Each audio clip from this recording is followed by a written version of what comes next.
Hi. All right. Sorry, coming in hot, a little late today. I apologize. But good afternoon. This is the regularly scheduled meeting for the Caldwell Hearing Examiner. It is Tuesday, December 23rd, 2025, and it is 1:32, almost 1:33 p.m. This is a public hearing, and my name is Sabrina Durchie. I'll be your hearing examiner for today. I can hear quasi-judicial decisions concerning particular land use applications for the City of Caldwell. During the public hearing process, public oral testimony will be taken from those in attendance and those who have signed the sign-up sheet to speak, which is available in the front of the room. When you testify, please come to the podium. Please speak into the microphone and state your full name and address. All comments should be addressed to the hearing examiner and should be relevant to the application. Once the public hearing is opened, we will first hear from staff, and then the applicant or the applicant's representative will be given 10 minutes to speak. Public testimony will then be open to anyone that has signed up to speak in favor, neutral, or in opposition of the application. This person is limited to 3 minutes. And finally, the applicant or the applicant's representative will then be permitted for a 5-minute rebuttal. After the rebuttal is given, the public hearing portion of the hearing will be closed, and no new oral or written testimony will be allowed unless there's a vote to reopen the public hearing. And that we request that everyone treats all parties with fairness and respect. We're required by Idaho State Code to take written minutes of our public hearings, so therefore, please silence your cell phones. And I'm going to silence mine real quick.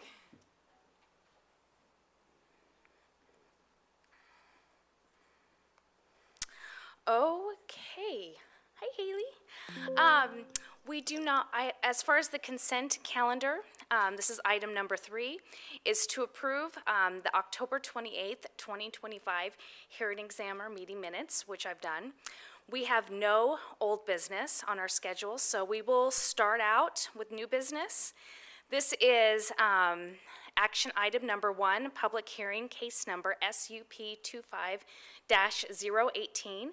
The applicant is the City of Caldwell and is requesting a special use permit for the installation of a new 21 square foot monument sign with a 6-foot electronic reader board for the city's event center parking located at 124 North 21st Avenue. Staff and the applicant.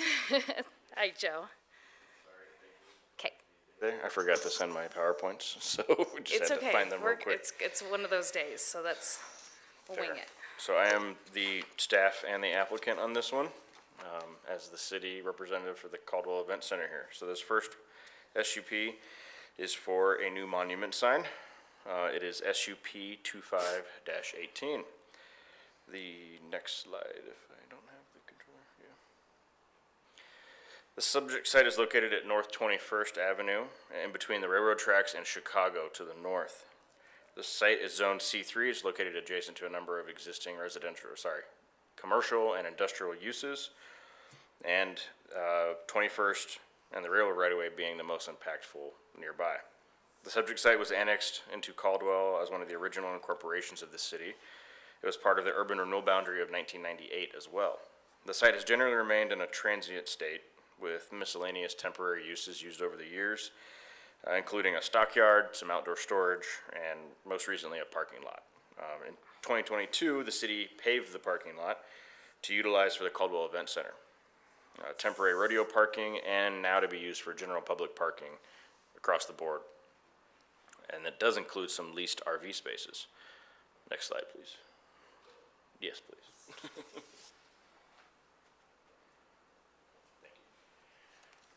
The request today is for a special use permit to allow for an electronic message center or an electronic reader board within a new monument sign, generally in this location shown on the map. Caldwell City Code 100206 states that any electronic reader board requires a special use permit approval prior to construction when it's within the C3 district. The subject monument sign is proposed within the street buffer along 21st, south of the existing driveway, southwest of the existing driveway, and the entrance to the parking lot. The proposed sign location complies with city standards. As far as the sign itself, it's proposed to be approximately 21 total square feet, 6 square feet of it being the electronic reader board. In the C3 zone along the arterial, we could have requested up to 60 square feet, maxing up to like 25 feet in height, and this is only 6 feet in height, give or take. The point of requiring an SUP for signs with electronic reader boards can generally boil down to two reasons. One, it allows an opportunity to review and require specifics based on general code requirements, vision statements, and other guiding principles, especially when they're placed along major corridors like 21st. Secondly, it's also to ensure that proposed signage is compatible with nearby uses, and especially when it comes to electronic reader board, make sure they're not too bright and frankly be a hazard to drivers depending on how bright and where they are placed. So after review of all of this, we find that the submittal documents, the proposed sign and its design and location should cause no adverse impact to the adjacent properties or to passerby. And that's mostly because the electronic reader board is very small. It will be dim controlled, all those things. And we made sure that it was a monument sign versus a previously ugly pole sign, as you can tell in some of the other signs nearby. As far as public comments, the site and the project was noticed according to state statute. We did not receive any comments from any public members, and we didn't receive any agency comments either from outside agencies. Frankly, some of them were like, we just don't care. So as far as site-specific conditions, there was really only one of those regarding landscaping to ourselves to ensure that we add additional landscaping around the sign, and it's not just placed in the grass and done with it. Code does require some specific sign landscaping, which just includes shrubs and things like that. So that was really it. And with that, staff recommends that if you recommend or you approve the SUP, that it is subject to the findings of fact and conclusions of the law and order of decision. And I will stand for any questions from you as the staff and applicant. Thank you, Joe. Was there a landscape plan part of the packet? I didn't see, no. There was remember not, that. Okay. because the submittal, so originally this was submitted as a sign permit through Right, one of the other departments that unfortunately just didn't coordinate with us and realized that they needed an SUP, and so we just kind of stopped it at the building permit stage. And at that time, there still hasn't been a landscape plan submitted, but it's just gonna be in the buffer, which already has trees and grass, but just no Okay. shrubs, so around it, we'll have to put it, which is what the specific condition stated, is that with that sign permit, a landscape plan will have to okay. be So that done. condition will meet the Yes. need of, correct. replace the need for a landscape plan. Okay, I don't have any questions, so thank you. Joe, I don't think you want any rebuttal time. So I will close the public hearing, or is there anyone else that's here to testify on this application? No? Okay. With that, I will close the public hearing, and based on the staff report findings and information provided during your testimony, Joe, I will approve SUP 25-018. Thank you. Thank you. Now, we're on to our second business item, and I'm going to read this directly. It is action item number 2, SUP 25-017 and ZON 25-6. The applicant, TMOD Homes LLC, on behalf of David Nelson, is requesting rezoning of parcel R324970000 from C3 to R3, as well as a special use permit for Freedom 50 development. The proposed development is a multifamily residential duplex community with 50 dwelling units, where the current comp plan, future land use map place is identified as mixed use. The 3.9 acre parcel is located the south of East Eustick Road and approximately 400 feet west of the intersection of Cleveland Boulevard, excuse me. Okay, Joe, thank you. Staff report, please. Thank you, Madam Hearing Examiner. So again, this next project is Freedom 50, SUP 25-17 and ZON 25-06. The subject site is approximately 3.92 acres near the intersection of Eustick and Cleveland Boulevard. It has a specific address of 4111 Kristen Lane.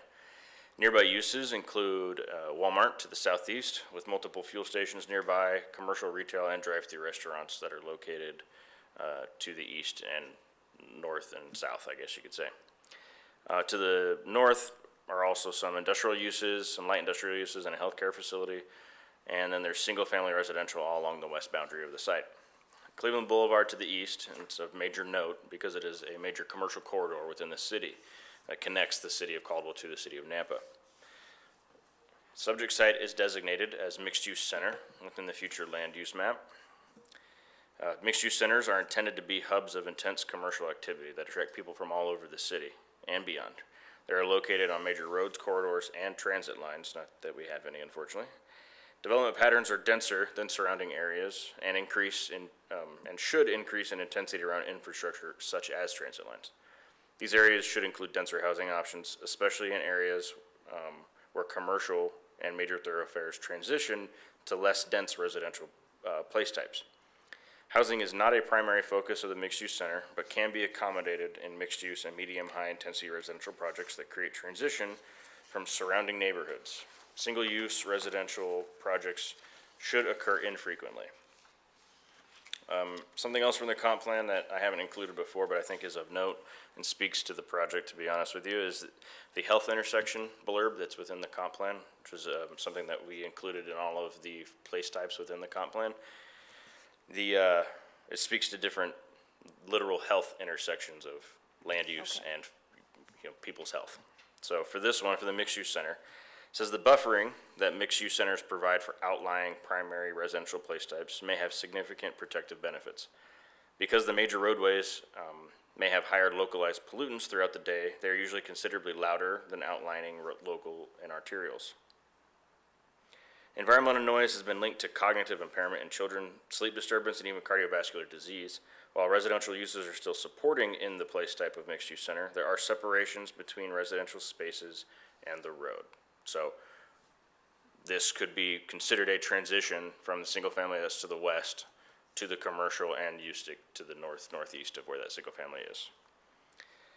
As far as nearby place types, everything to the east and north is mixed-use center, and then everything west/south is part of that neighborhood 3 designation, which is mostly a residential place type and is, as a place type, future land use designation, supposed to be a buffer from the mixed-use center corridor along Cleveland to the other residential uses to the west and southwest. For projects that are residential within the mixed-use center, the anticipated and allowed gross density range is 10 units to 25 units per acre. The applicant, as noted, is proposing 50 units, and that equates to approximately 12.76 units per acre, which is at the lower end of that range. The subject site was annexed into the city of Caldwell in 2019 as the Rush annexation. It was annexed with a current zone of C3, but had no development plan at that time. The subject site has sat vacant since the time of annexation with no development occurring. There was an approval with an SUP following the annexation by a year or two, I think just a year actually. It was latitude 96. That was for a 96 unit multifamily development on the site. At that time, you could do an SUP in the commercial zone to get multifamily. That is no longer allowed within this zone, and that previous entitlement expired, and SUPs cannot be renewed the same way that plats can. So therefore, the new, I believe it's a new landowner and or a new developer at a minimum, and that's why they're proposing a different project with a rezone today. The existing C3 zoning and the requested R3 zoning are compatible districts for the mixed-use comp plan designation, so there's no issue there. The purpose of the R3 zone that's requested is to provide areas that allow for multifamily, townhomes, row housing, mixed-use buildings, and live-work units. Single family may be present, but only in small lot development or infill. This zone is situated along major corridors such as collectors and arterials. This would be the R3 zone I'm discussing again. And it's generally located near pedestrian connections and commercial services. Staff finds that the requested R3 zone could be compatible for this location due to the proposed transition of land use and density from other nearby R3 development. Transition of land use and density from the commercial to the single family, and because of the other nearby R3 developments based on the purpose statement of the R3 zone. As noted, the rezone from C3 to R3 is for the purpose of constructing a 50-unit multifamily development.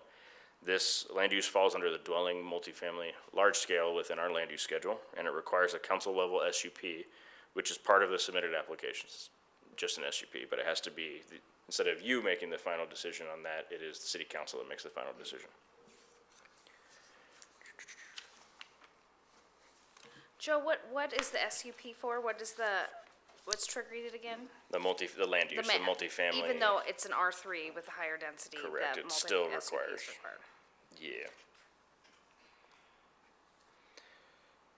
Take a step back to look at the broader scope and just look at approved developments within the area. There's might be a couple more other than this, but these are the major ones within a 1 mile radius, especially residential focused. This is something that council's requested we include in general, and it just provides a better picture of understanding what is developing around each project. For this, there's 6 as noted.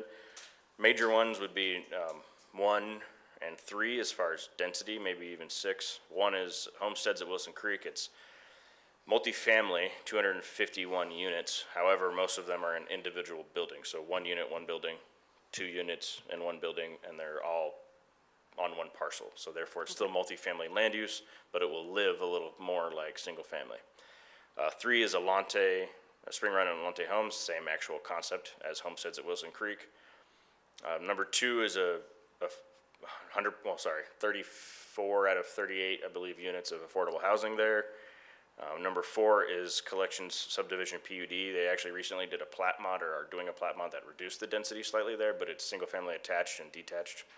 5 is a mix of single family attached with a little bit of commercial. And 6 is recently approved Copper Point, which has multifamily and commercial within the R2 zone, and most of that is in triplexes, fourplexes, and sixplexes. As far as the specific request, again, rezone SUP for a multifamily development that's 50 units within 25 buildings. So they're proposing 2 units in each building as a stacked duplex style, and a total of 50 units. I'm sorry, too far. The proposed Freedom 50 project does not include any non-residential uses or mixed-use buildings along Ustick in our Taylor roadway. That is a code requirement outlined within the residential zone and the residential article 10-05 for any development within the mixed-use center or community center designations. So because of that, the proposed development is not compliant with that code section for those mixed-use center designations. The applicant has noted multiple reasons for this exclusion of commercial within their narrative, and I'm sure we'll discuss today. The hearing examiner and city council should determine if the proposed development without the commercial complies with the intent of the comp plan and those code requirements despite not meeting it to the letter of the law. As discussed within the staff report, the proposed development has some compliant and some non-compliant features. The project complies with the dimensional standards of R3 and setbacks, lot size, because it's all 1 lot, and general height as well. They're well under the actual maximum height limit. And they are in excess of the required parking as well. The proposed project does not comply with multiple landscape elements or some of the multifamily standards. The main landscape elements that are not compliant include the required land use buffer widths, mostly along the perimeter, and the vegetation standards within those, so the number of shrubs, ground cover, and number of trees. The main multifamily development standards that are not met include the requirement for a minimum 10,000 square foot open space area, the required number of amenities, and by number, not just 1, 2, or 3, but it's supposed to be 3 from different categories within the code. Mm-hmm. They have 2 from the same category and then a separate one. So in our world, it's just 2. They're not meeting the perimeter buffer widths, which is noted, but there's specifics within the multifamily code. And then multiple architectural design elements that they're not meeting from the multifamily standpoint, and then the drive aisle widths that seem to be varying through the site.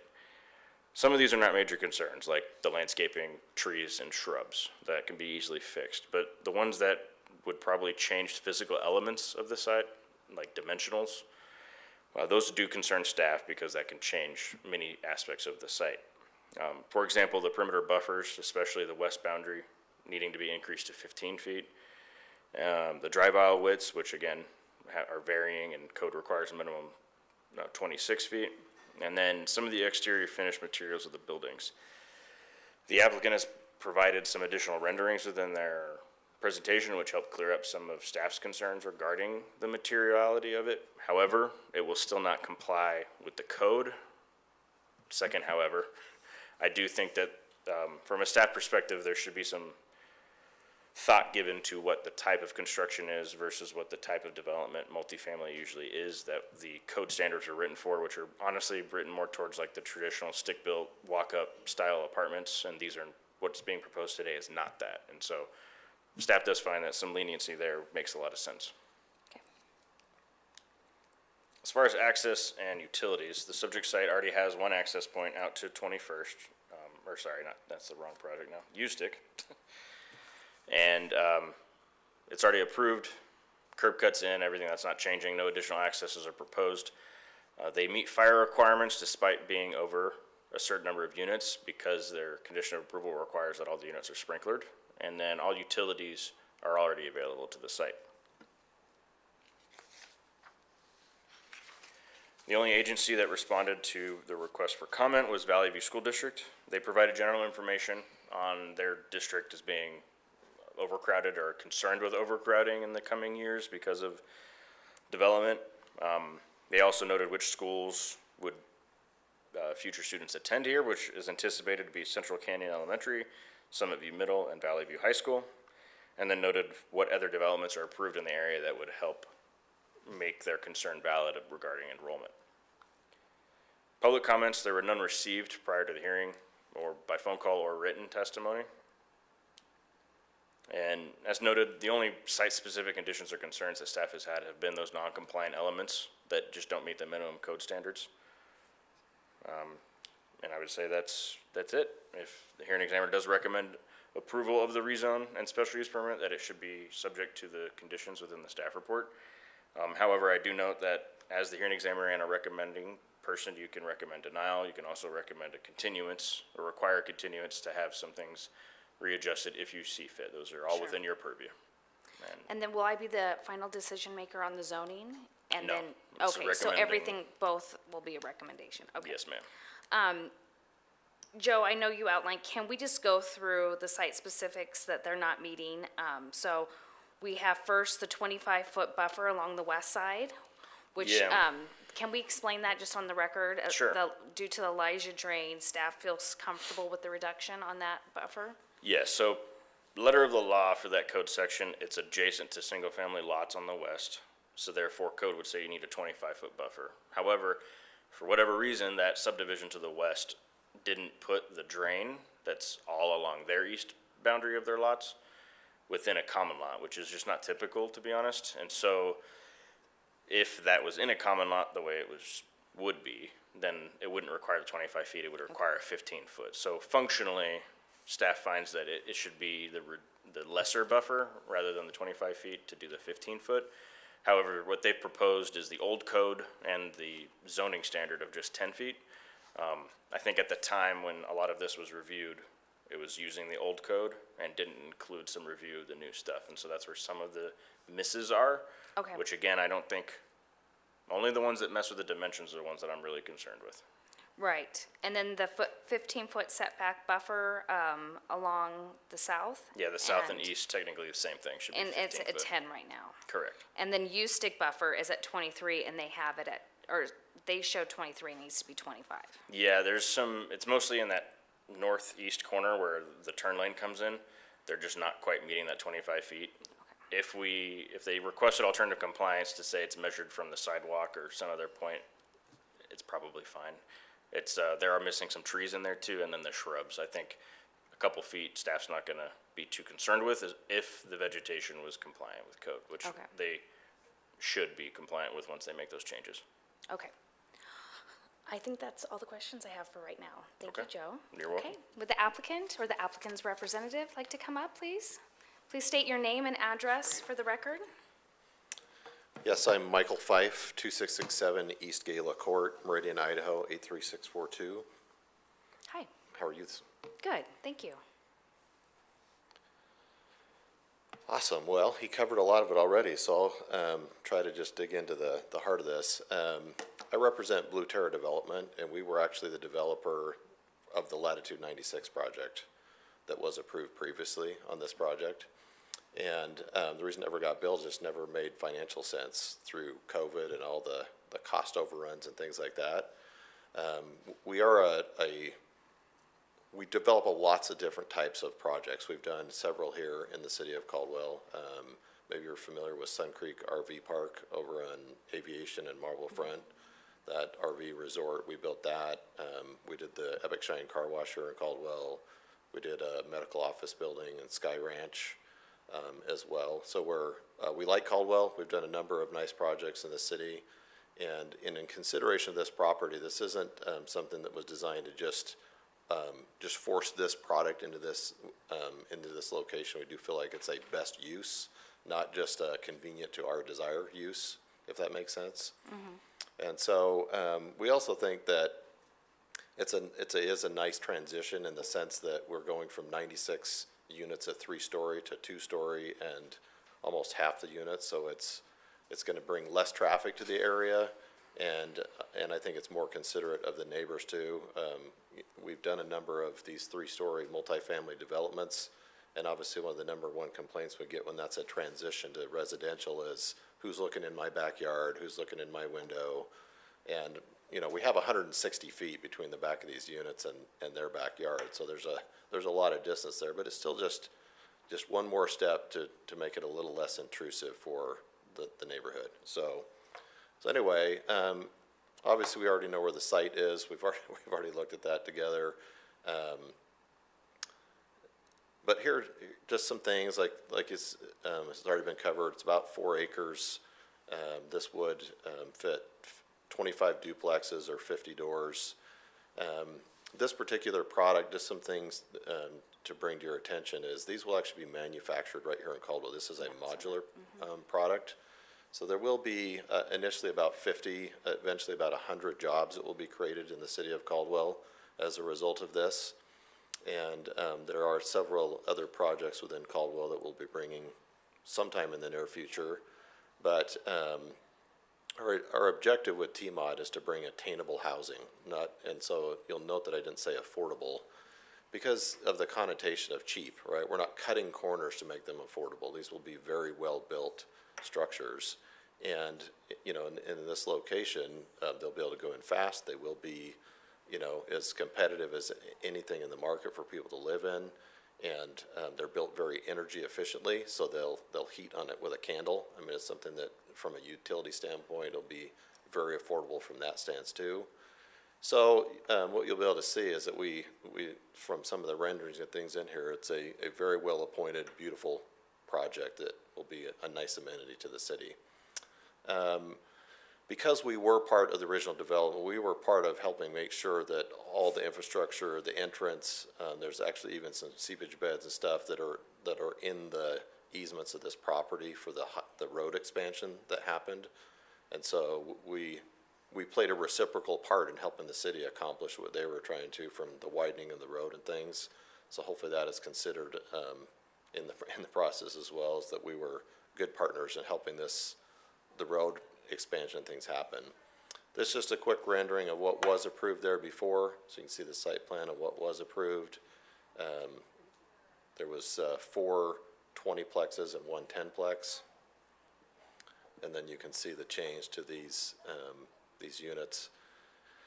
A couple things to point out about, if you look at the rendering of these units, speaking of material types, you'll notice kind of the wood facade that's on there. And we'll look at some other renderings that show you that they can have different looks and feels to them. But those will either be like a stone, a brick, kind of maybe what am I trying to say? Like a Trex deck material, a blend PVC material that's, looks fantastic. I don't know if you know what Nichiha siding is, but something like that. So there'll be high quality materials that help us meet different architectural appeal and design of a community. So they don't all have to be modern. They could be a cottage look, it could be a farmhouse look, it could be industrial, it could be modern. So they're able to adapt and fit in the communities that they're in. So this is obviously just a front elevation. These are stacked units, so they don't have a common wall, they have a common ceiling. So they're 2-bedroom, 2-bath, 1,250 square feet. So the first floor is one unit and the second floor is one unit, if that makes sense. Yeah, okay. So you see It the does now, side load yes. staircase there that goes. Kind of like a townhome, except they're stacked. That's right. Yeah, That's okay. exactly right. So here's, just kind of a rendering of how the community can look. You can see that they have a great look and feel. One of the things that, I guess I'm addressing concerns before I have to, but one of the things that was talked about is why we're not putting retail in the frontage. And as noted, as a developer, I'm not coming here just representing TMOD. We've done all sorts of projects, from mixed-use retail, residential developments, car washes, RV parks, multifamily projects, storage units. We've done all sorts of different kinds of projects, and I would never buy this land to put retail in the front of this lot, based on its location, based on parking that would be required here, and if I was to turn the whole thing into retail, it's so narrow and deep, there's no one, those lots, the back lots would never sell. And so, just from a functional standpoint of being a developer, I would never buy this ground to develop that as retail and hope that I would get a reasonable tenant in there. So we feel like the use that is proposed is the highest and best use of the property, not just an affront to not putting retail in there. We just don't find it to be an effective location for any use that would want to go in there. So I think what would happen is the city would just have empty lots for a long time that would not be improved, because it would be very difficult to find the end user that would want those lots for a retail use. As noted here, we have 120 stalls in this of the 100 required. So one of the things that, in meeting with staff, is that we have to have is it 9,000 or 10,000 square feet of contiguous green space or open space. So as the project in whole, we meet the open space abundantly, but we don't have one spot that's contiguous of that 9,000 or 10,000 square feet. So that could go in the south end of the project, and we could eat up some of those parking stalls and make that back end a bigger open space area, a place to play catch, if you will, right? But which would still meet the parking requirement, even if we were to eat some of those stalls in that back end to accomplish that. Some of the other things that were brought up are all adjustments that we can make, so I don't find any of the code issues that were brought up to be things that we can't become compliant with, as far as easements, landscaping, things like that. Yeah, so just some additional renderings to kind of get a feel of these. You can see it just have a great look and feel to them.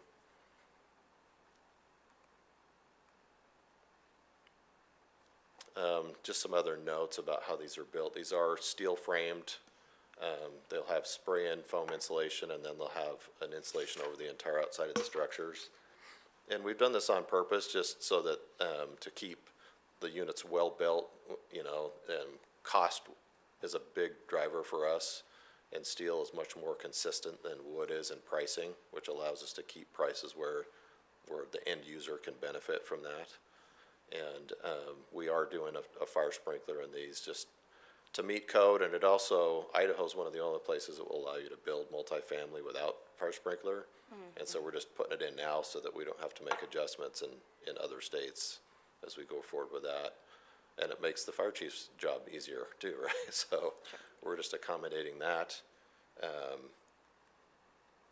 Here's kind of some side views and things so you can see in the structure. You can see that they're very, very well built, beautiful structures. So I think is covered. I think from a zoning standpoint, I think that we meet most of the tenets of the code and the spirit of what's trying to be done and transition and other things in this. So I think the exceptions that we're asking for in this SUP and the rezone fit within the comprehensive look of what the city's trying to accomplish with this location. So I don't believe that we're trying to fit a square peg in a round hole with our request here. It brings a great project in a great place for the city. It's well parked, so we shouldn't have issues with people trying to park in Walmart or park on the streets or other issues that way. So anyway, I think the main concerns that are brought up as far as easements, landscaping, other stuff like that, that can all be accommodated. And I think that you see that we meet 90% of the code intent, and the few exceptions we're asking for, I think, are logical exceptions that we're requesting. And as you can see here, I don't know if you've kind of looked down through this, but this speaks to the fact we've taken time to review the code thoroughly, and you can see that there's a lot of ways this really does align with your code and with the direction that the city wants this property and this location to be used. So I stand for questions if you have them. Yeah, I do have some questions. So it sounds like you guys have owned the property for a while, Correct. and your other multifamily entitlement expired. Yep. So when they were going through their comp plan amendment, why didn't you go, hey, speak up then? Instead of like, mixed use isn't right for this site? Because I know that they had public input, comment for a long time, roundtable, a lot of public outreach. So what happened? Well, we develop in 6 states. We have a lot of projects going on, so it's just hard to keep track of all those comp plan changes. So I agree that would have been the responsible thing to do if we'd have caught that in Yeah. time. Because we've seen other cities make this exact same change to these zones of not allowing or not encouraging residential in commercial zones. So just simply an oversight on our part Okay. of the Because location. you understand, I mean, the project is beautiful, and I love the renderings. I think they're gorgeous, but we have that hurdle of, Sure. we're not meeting the mixed-use aspect of the comp plan, and then you're not meeting the code requirements for the R3. I mean, Joe's made it very specific, so I'm trying to, think how can we get around, I mean, those are two big hurdles to have to jump through. One of the other concerns is that I would really like to see all your, the landscape plan, amenities updated, everything updated. Sure. And totally meeting code requirements. Because if you're not gonna be meeting those other two, we need to have everything else spot on. So, those are my first comments. And I find it appealing, of the modular buildings. I think that's fabulous to utilize. I know that there's several, operations in the valley, so I commend you for that. And can we just walk through the site plan one more time and then Sure. just talk about those changes and then what your plans are to meet those code requirements?